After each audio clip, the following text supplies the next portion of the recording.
Ooh. Nice begin.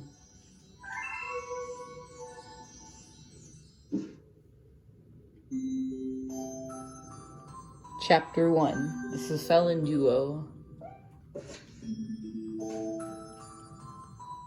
Our story begins a very, very long time ago with a young girl.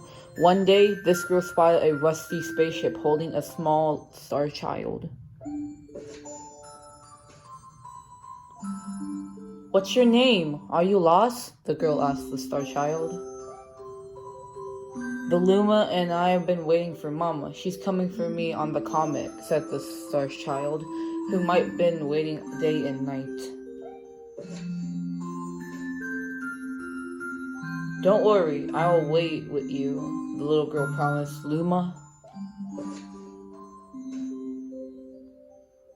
At nightfall, the little girl borrowed her father's telescope and peered into the sky. She looked, but she saw nothing. Hours turned into days and then years, but still the sky revealed nothing. Finally, the little girl sighed and said to Luma, "If we stay here looking much longer, I'll be an old lady soon." But then she had an idea. "Why don't we go out there and find your mother out yourself?" The girl and Luma fixed up Rusty's spaceship, and then the two set sail into the starry sky. And this is how the search for the celebrating mother began. Chapter 2. Starbits. Days passed with no sign of the comet or even a single planet. Instead, asteroids extended for as far as the eye could see. "If I'd known it was going to take this long, I would have packed more jam," said the little girl above the rubbing of the belly. Before they left, she had packed all the accessories: telescope, butterfly net, scuffed bunny, bread, milk, jam, and apricot favorite tea. But I forgot to bring water. But at this, Luma broke into gales of laughter. Then the girl became to pound.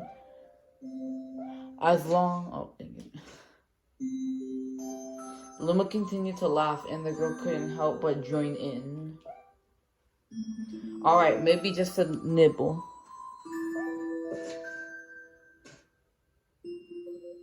Waiting for all of the ship, the pair began to collect starbits. Maybe because it's a little nibble. "As long as I have starbits, I'll be fine," said Luma. "Want some?" The little girl couldn't stay mad after hearing this. Alright, maybe just a nibble. Learning further out of the ship, the pair began to collect starbits with the girl's net. They almost fell out of a few times, but they kept on collecting. The starbits taste like honey. Chapter 3. The Comet. A beam of light peered through the ship's window, thinking it was the morning sun. The girl peered through the window only to find a telescope blue comet shimmering at her. The little girl shook the sleeping Luma awake and shouted excitedly, "We have to get that to the comet." The pair decided on the comet and found that it was made out of ice. They looked high and low, but Luma's mother was nowhere to be found. Excited, the little girl sat down with a flop, unable to take another step. "Look!" Peering down on the ice ground where Luma was pointing, the girl suddenly noticed collections of starbits erased on the ice. "Pretty good, Fighting starbits in the spectacularly," and said Luma, being. "There's ice here, but it's so warm, I'll bet there's water here too." The two decide to stay on the comet for a while. Riding the Tesla comet, the pair continued their search for the Luma's mother. Chapter 4. The Dream. One night, the girl dreamed about her own mother. "Where are you going?" she asked. her mother retreating back. Without turning, her mother replied, "Don't fear, dearest. I'm not going anywhere. I'm always watching over you, like the sun in the day, and the moon in the night."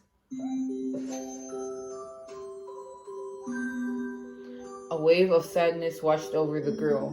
What about then when it rains, and I can't see the sun or the moon?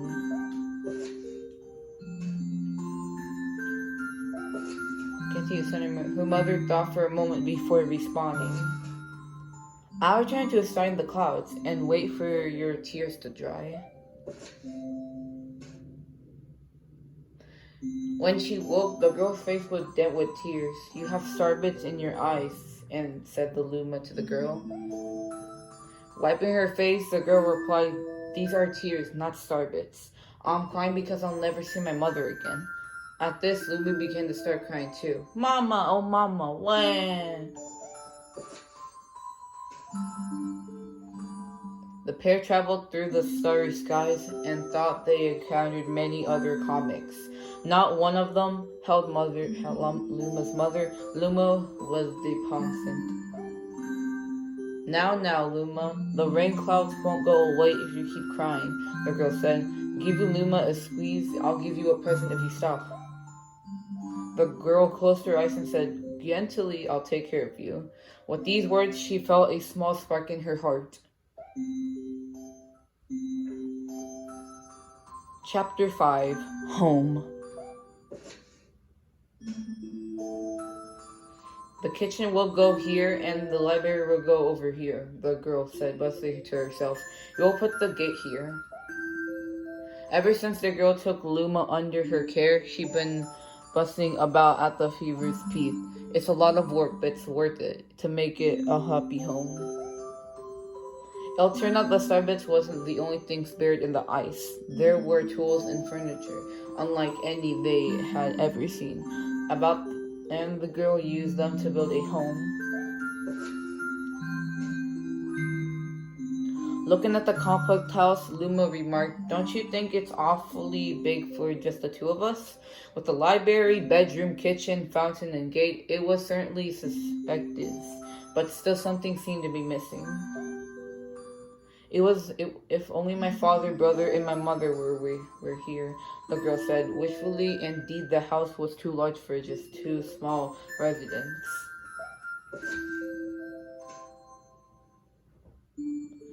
That night, clutching her favorite stuffed bunny close to her heart, the girl fell asleep in the starship. Chapter 6. Friends.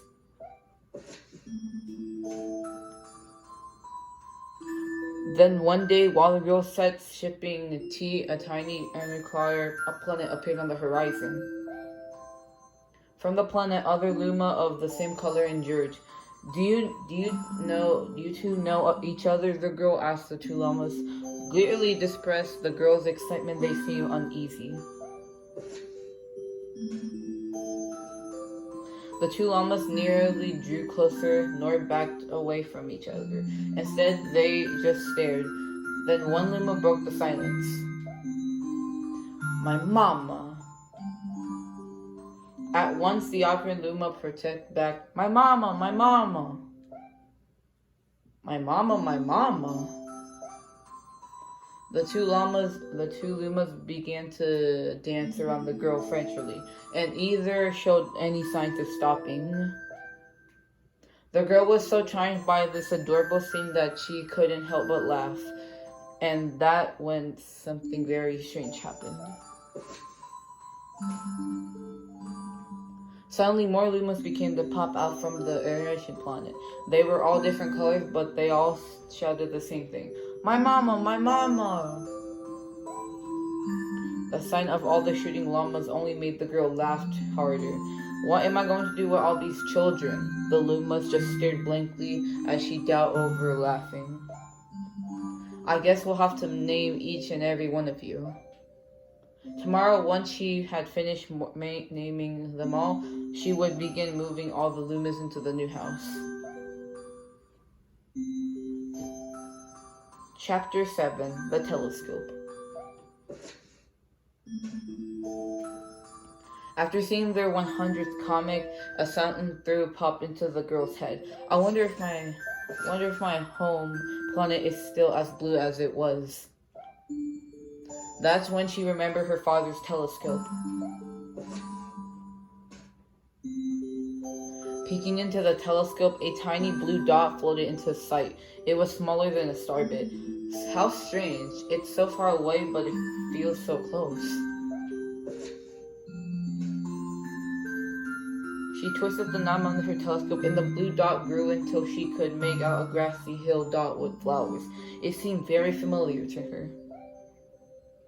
Zooming even closer, a terrace on the hill came through into view. I used to go stargazing when I lived in my home planet. She remembered rubbing the sleep out of her eyes as she followed her father up the hill to look at the stars. She remembered how she and her brother would sled down the hill. She remembered having picnics with her mother on the hill on bright and windy days. And I want to go home. I want to go home right now. The girl burst into tears, and the Lumas didn't know what to do. I want to go home. I want to go back to my house by the hill. I want to see my mother. That girl was shouting now, her face wet with tears. But I don't know how she's not there. I knew all along that she wasn't out there in the sky because she's sleeping under the tree on the hill. The girl's cries are echoing through the stars, and the hush fell over the area. Chapter 8. The Wish.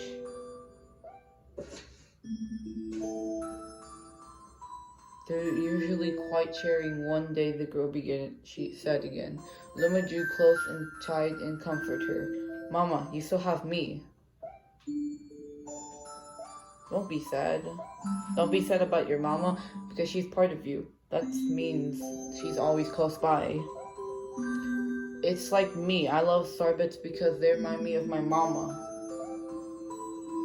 No, the girl said, unable to stop the tears.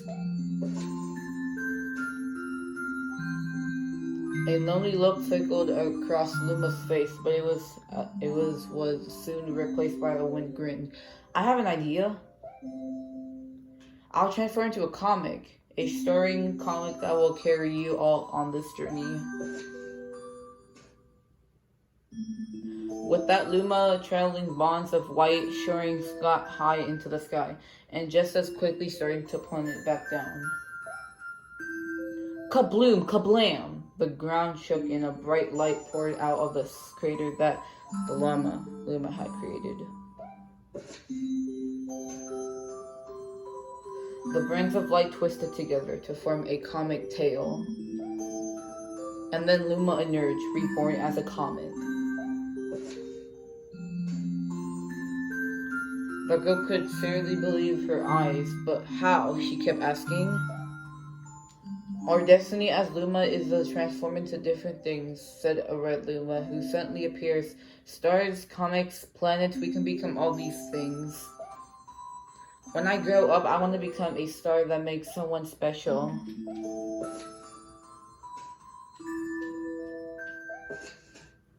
A blue llama cheered, and the Luma turned into a real cutie of the comic, didn't he?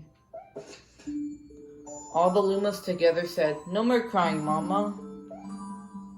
"Thank you," said the girl in the whispering, and she pulled the Lumas close and hugged them. From that day on, starbits no longer fell from the girl's eyes. The comet set forth for the girl's home planet, its long tail blasting proudly behind it.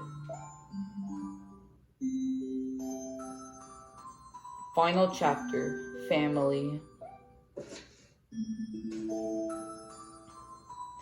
With its many Lumas and telescope, the comet was quite a sight to behold. The girl and the Lumas were proud to call it home.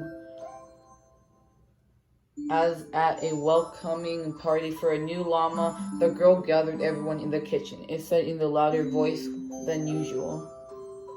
Alright everyone, let's make a cake sprinkled with the star bits.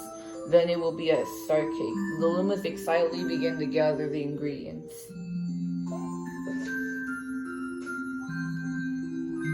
As she watched the Luma scurrying about, the girl smiled and thought to herself, "This is my family now, and I will stay with them until they're ready to leave their nest."